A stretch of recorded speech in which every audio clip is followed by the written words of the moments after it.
give you the test early. All right, so I've been asked to go over question 138 on the CP practice exam, and that corresponds to the honors exam question number 136.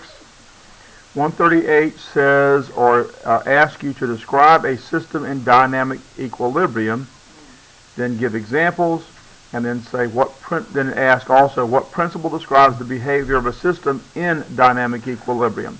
Let's start with the last thing first. The principle that describes a system or behavior of a system in dynamic equilibrium is called the Le Chatelier principle.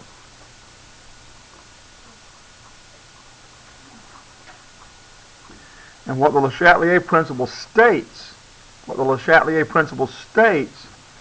is that a system in equilibrium, if affected by some pressure on one part of the equilibrium, will change to rebalance the equilibrium. Okay, a system in equilibrium, if some pressure is applied to some part of the equilibrium, will rebalance to establish a new equilibrium. A system in equilibrium, if a pressure is applied to some part of that equilibrium, will change to reestablish that equilibrium, or rebalance the equilibrium. So equilibrium refers to balance. The reason you can stand up and walk has to do with equilibrium. There are actually fluids in your ear and systems in your inner ear that help you stand up and walk. Okay? Yeah, I heard that had to do with balance. Yep.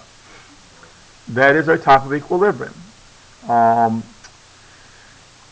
And really that is a dynamic equilibrium. It's a little more complex than I want to get into right now.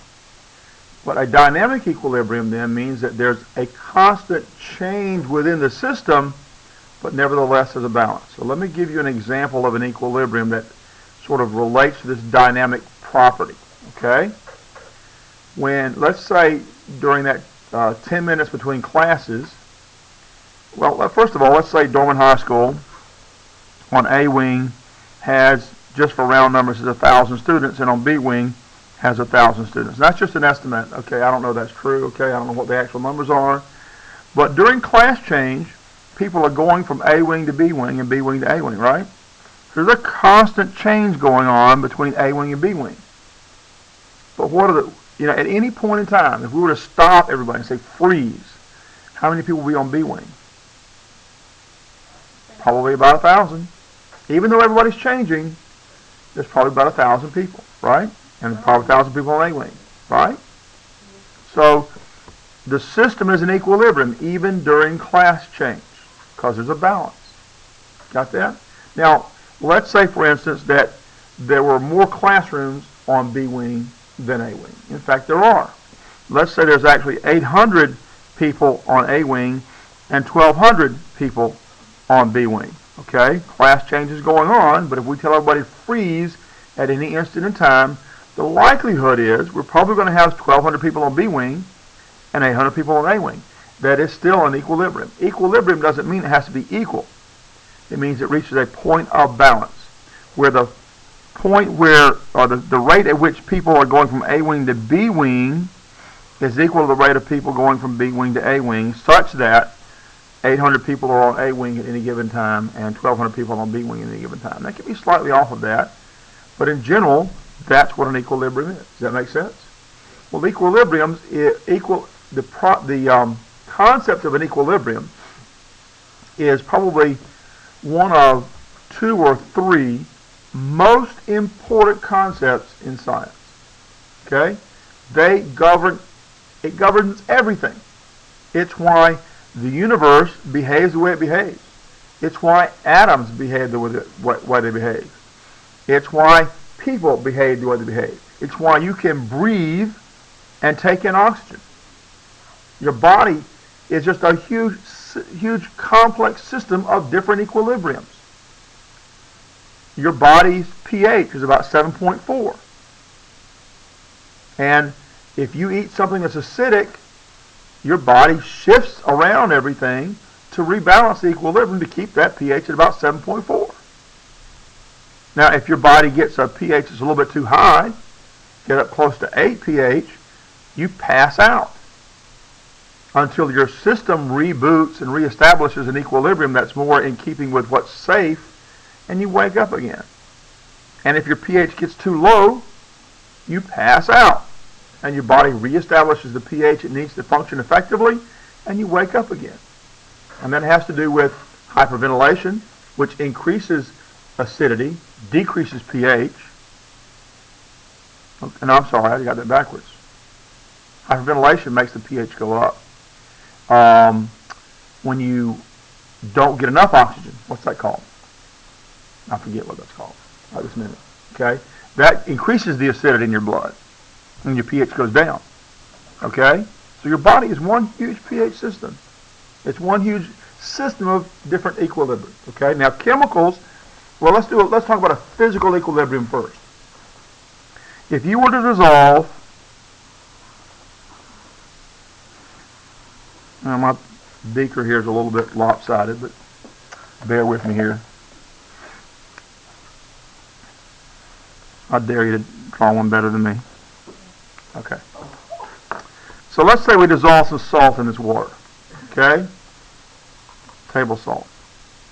If I keep putting salt in here and stirring, and put more salt in here and stir, and more salt in here and stir, eventually what happens?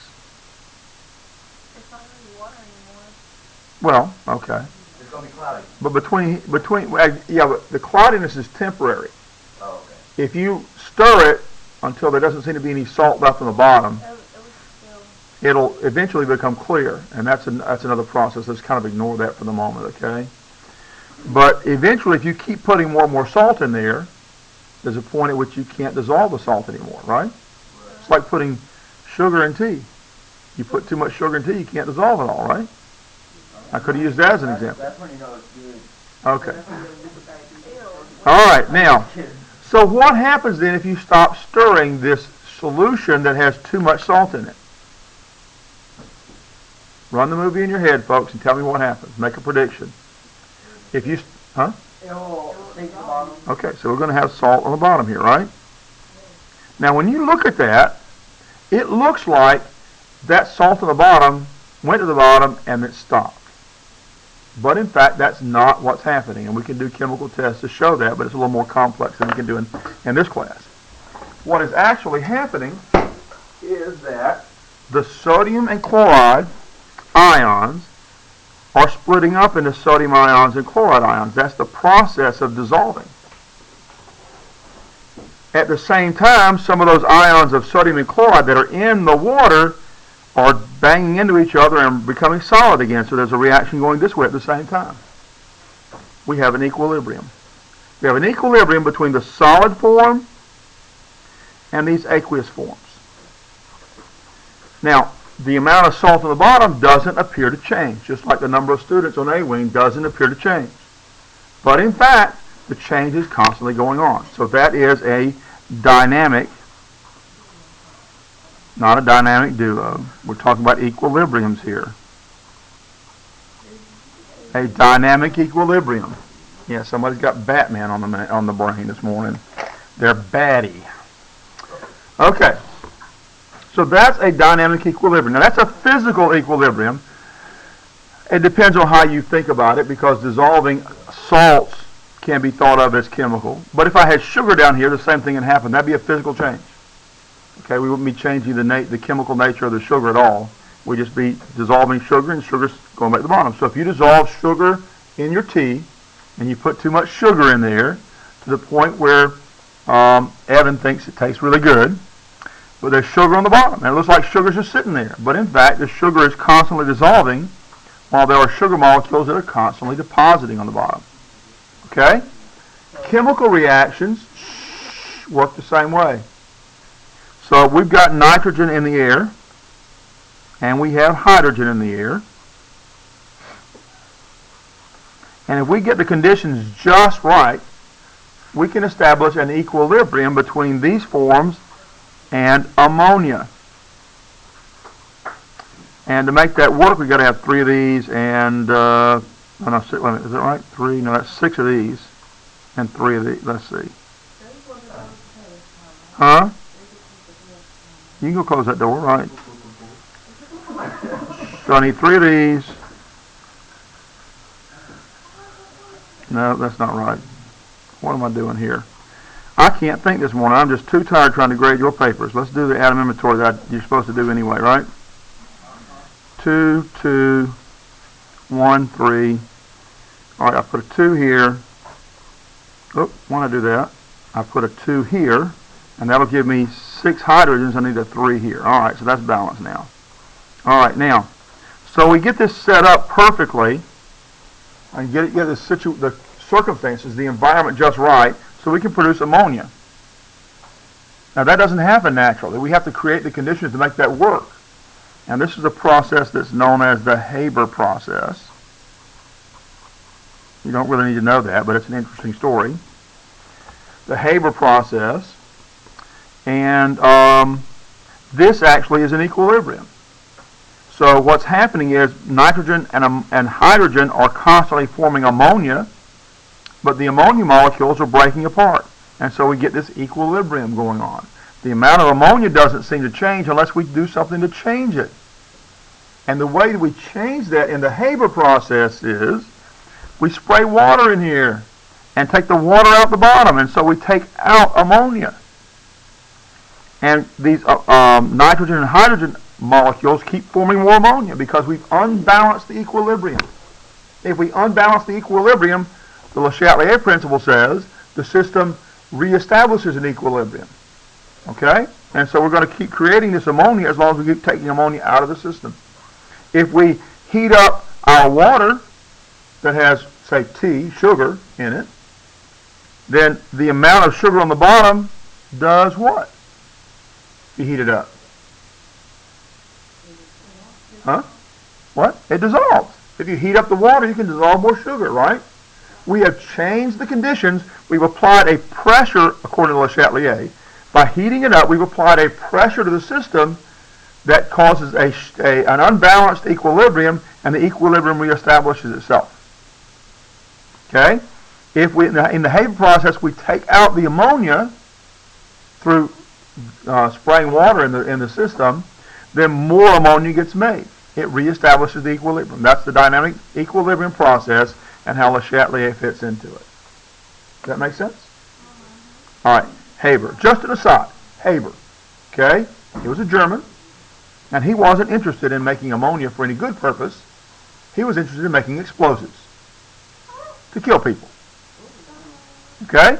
However, he ended up winning the Nobel Prize because you know what this is so important for? Man-made fertilizers. This is the first step in making man-made fertilizers. And so millions of people on our planet are alive today because of what he invented. What? What now? So instead of killing people, well, he probably did kill people, so that's... Well, he didn't personally go out and shoot people or blow people up, but he created a process that was a first step in making explosives. And his wife, when she found out what he was doing, so the story goes, committed suicide.